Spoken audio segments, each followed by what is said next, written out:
Ay. Bueno, buenos días. Muchas gracias por vuestra asistencia. Bueno, mi nombre es Lorenzo de la Paz. Pertenezco al Ministerio de la Presidencia, Justicia y Relaciones con las Cortes y soy el responsable de, entre otros proyectos, los proyectos de robotización. Y conmigo me acompaña David Fraguela, director del sector público y responsable de justicia de la empresa Entity Data. Muy bien, pues yo cuando un poco enfoqué esta presentación, esta exposición de 15 minutos, la verdad que es poco para mucho que tenemos que contar. Pues bueno, siempre, pues eso, debido al público, siempre pues, suelo empezar con una pequeña introducción y la verdad que me alegra mucho pues, todos estos avances que hemos tenido estos años pasados porque han sentado mucho las bases de lo que está siendo y lo que va a ser todo este tiempo que transcurrirá. En primer lugar, me gustaría un poco enfocar, porque siempre hace falta tener una misión, ¿no? Un poco hacia dónde queremos ir, y está todo muy claro. Eficiencia, ¿no? Esta palabra se escucha mucho, con esta orientación al dato, esta importancia de los datos, y al final todos queremos una justicia eficiente, ¿no? Y es la aplicación de la robotización, con ya también la IA, con estos avances que está viendo, cómo estamos ya comenzando, o ya incluso comenzamos años pasados, a impulsar muchos proyectos que buscan eso, una eficiencia en nuestra administración de justicia. Eficiencia que se vea luego reflejada tanto hacia los colectivos profesionales como hacia la ciudadanía, ¿no? El hecho de que pues la interposición de una demanda pues, se pueda reducir los tiempos que tarda la justicia en resolver pues, es un objetivo que todos buscamos. Y mientras la aplicación de estas tecnologías es lo que estamos ya haciendo, ¿no?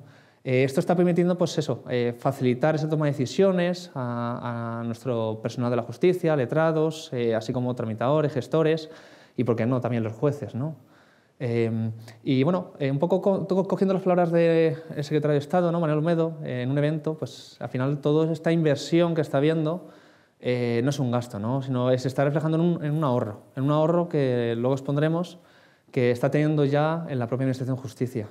Y a la que, bueno, teniendo muchos contactos con, pues eso, con la propia Administración de Justicia y con los colectivos profesionales, ya se están viendo los frutos, porque ha sido un trabajo, pues, un trabajo intenso que hemos tenido. Por complementar lo que comenta Lorenzo, ¿no? El ahorro no solamente es para la Administración de Justicia, sino que hay un ahorro real a las empresas, al servicio público, a los ciudadanos, los procesos más cortos, tiempos que se acortan, procedimientos más reducidos, que hacen que al final el tejido empresarial, el tejido social, se vea realimentado, ¿no? O sea, es un proyecto con muchísimos impactos y que, bueno, que más allá del ahorro económico y de horas, ¿no? de trabajos repetitivos, recurrentes, hay mucho más atrás.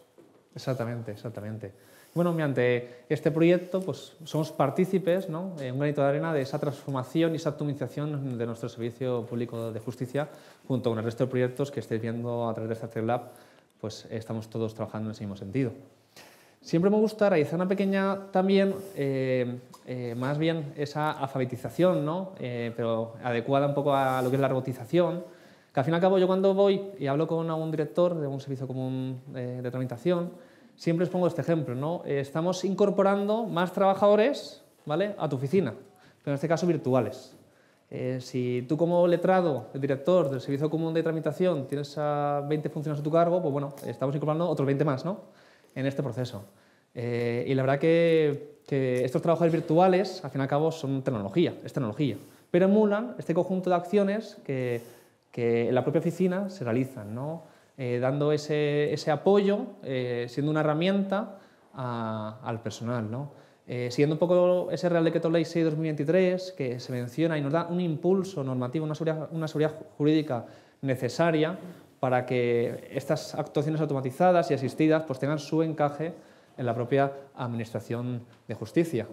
Y bueno, al fin y al cabo es eso, repetir esas tareas repetitivas y que no conllevan valor, ¿no? Es decir, que el letrado se pueda centrar en lo más importante y en aquello que es más complejo, ¿no? Así como no solo el letrado, sino el juez o ya pues eso, los tramitadores, gestores y auxilios. Completamente.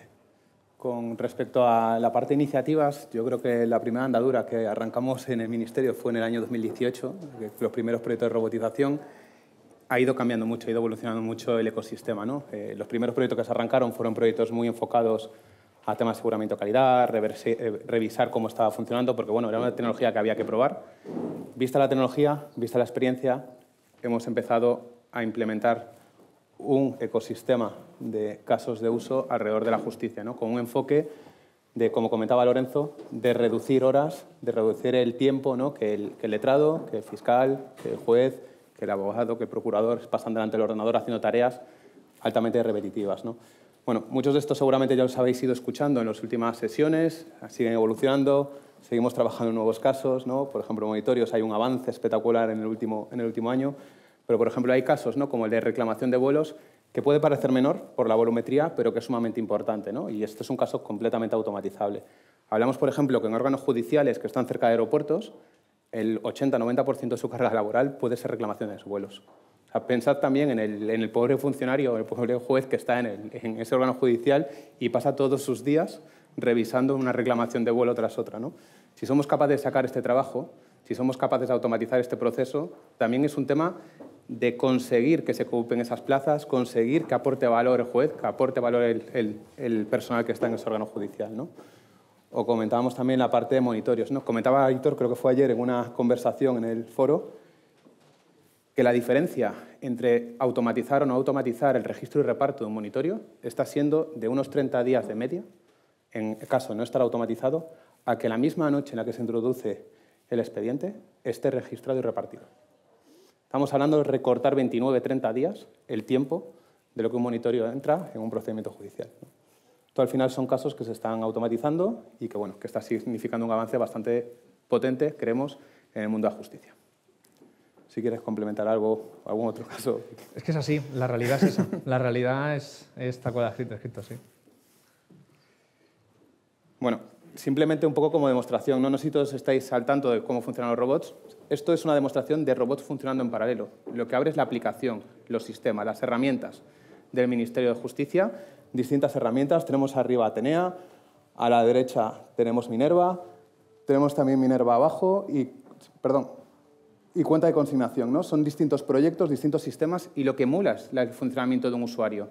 Va navegando por las pantallas, va cogiendo información, va haciendo el trabajo que hace un funcionario, que hace un personal de un órgano judicial y lo hace en cualquier momento, en el momento que se dispare, en el momento que el disparador que tengamos programado y funcionando esté distribuido. Y con unas reglas claras.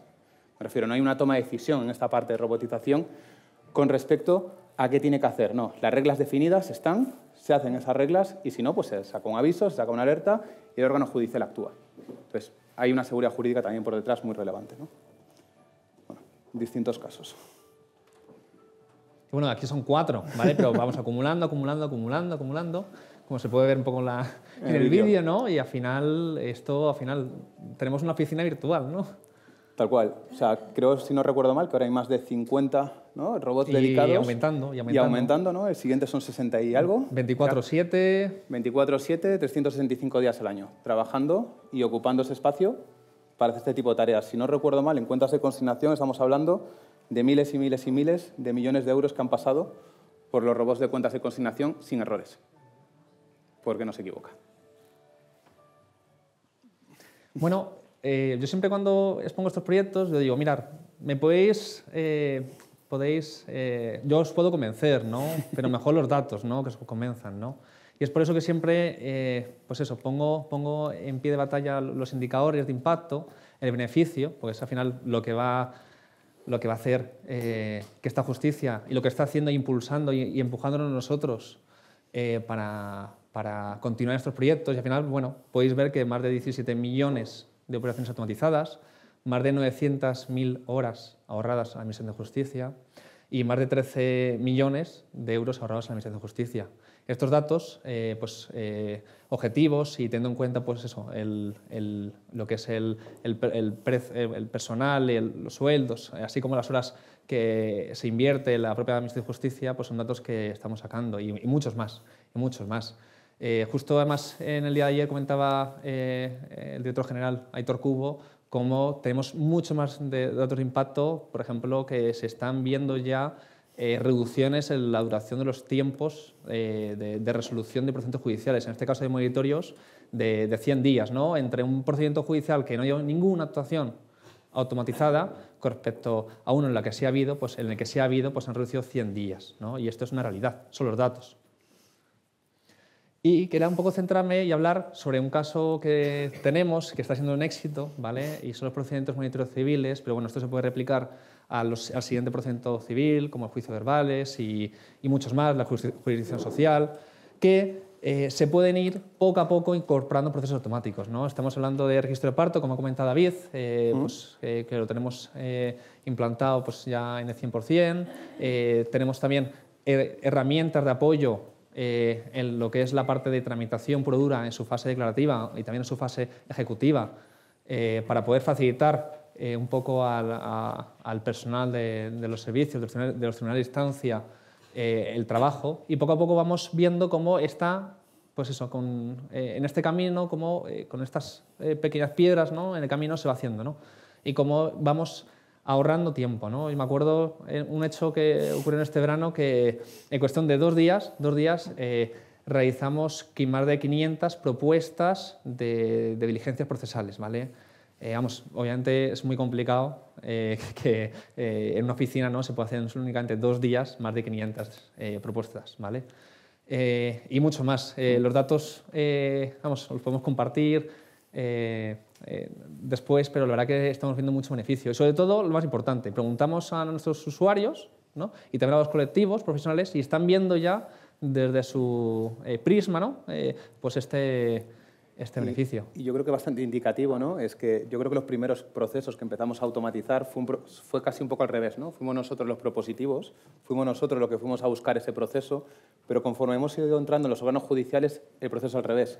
Es el órgano judicial que nos dice, oye, ¿cómo podemos hacer esto, no? ¿Cómo podemos quitarnos esta tarea? ¿Cómo podemos quitarnos este trabajo que nos come tanto tiempo y no sabemos cómo resolverlo? Y al final, aplicando distintas tecnologías, bueno, Lorenzo hablará ahora de algunas más, pero aplicando distintas tecnologías somos capaces de resolver este tipo de problemas, ¿no? Ya estando dentro del órgano, conociendo cómo funciona el órgano, podemos ir automatizando distintas líneas y resolviendo problemas reales, ¿no? Eso es, Nos vamos eso es. encontrando. Tenemos iniciativas muy interesantes, porque he hablado mucho de gestores, tramitadores, auxilios, también de letrados, ¿no? Pero también de jueces, ¿no? ¿Por qué no decirlo? Al final, las capacidades y la normativa nos ayudan, ¿no? Gracias a este Real Decreto Ley 6 de 2023, y al final los avances se está viendo, ¿no? Y no solo también por la parte de los colectivos profesionales, que ha habido unas charlas muy interesantes de ellos que he podido ver antes, sino también pues, en la parte de la propia Administración de Justicia, que se ve repercutado al final en la ciudadanía, ¿no? Sobre todo. Y bueno, yo creo que estamos ahora mismo en un momento muy interesante. Es verdad que hay un cierto hype, ¿no? En este tema de la IA, por ejemplo, los agentes, ¿no? Pero es cierto que en un pasado, hace unos cuantos años, se hablaba sobre los sistemas expertos, ese conjunto de reglas que bien trabajadas, ¿no? Podían facilitar estas automatizaciones, pero vamos combinando estas tecnologías y en colaboración también pues, con esta colaboración público-privada, la estamos viendo cómo podemos impulsar e ir más allá, no solo ya de workflows en cuanto a procesos que se derivan, ¿no? Un procedimiento judicial, al fin y al cabo, el íter procedimental tiene diferentes ramificaciones, ¿no? En función de cómo se va resolviendo el procedimiento. Pues un poco ahí abordar ese aspecto de la IA, ¿no? Además, justo estaba hablando yo con David hace unos minutos, tenemos mucho que explorar, mucho que trabajar, pero ya estamos en este proceso. Esto al final es nueva tecnología, igual que en el año 18, ¿no? Empezamos a explorar cómo trabajar con el RPA, pues ahora estamos explorando cómo trabajar con los agentes. No va a ser un proceso inmediato, rápido, súper ágil, pero sí que es cierto que esto va a ser el futuro, ¿no? Y va a ser cómo va a seguir evolucionando. Entonces, bueno, son distintas líneas para seguir trabajando y con el objetivo al final de reducir el tiempo, el esfuerzo, ¿no? Dedicado en tareas que apenas aportan. Y haciendo un poco de reflexión, ¿no? El hecho de automatizar también genera que la sociedad confíe en el proceso. Me explico. Hablaban hace unos días con una comunidad autónoma y me decía que en el último año habían visto un incremento brutal del tema de monitorios porque los tiempos se habían acortado. Pues al final también es un tema de confianza en el proceso. Lo que estamos generando también es que los monitorios o los procedimientos, al ser más cortos, se confía y nos vamos por esta vía para resolver nuestras disputas. Si no automatizamos, moriremos de éxito. Exactamente. Y sobre todo eso, enfocándonos en la ciudadanía. Yo, por ejemplo, gracias a un proceso automático que tenemos en materia de nacionalidad, ¿vale? Mi mujer se vio beneficiada, ¿vale? Pidiendo nacionalidad hace unos años, se vio beneficiada incluso. Y esto es un ejemplo concreto de cómo incluso ya nuestro entorno se puede ir beneficiando. Tal vez ese vecino tuyo, bueno, que demanda comunidad de vecinos, o tal vez ese amigo tuyo pues que ha tenido un problema con su empresa, con un particular, y bueno, te pone una demanda, ¿no?, de cantidad. Pues esto es un poco eso, ver sobre todo el impacto que estamos teniendo en nuestra ciudadanía. Y muchas gracias por a todos. atención. Gracias.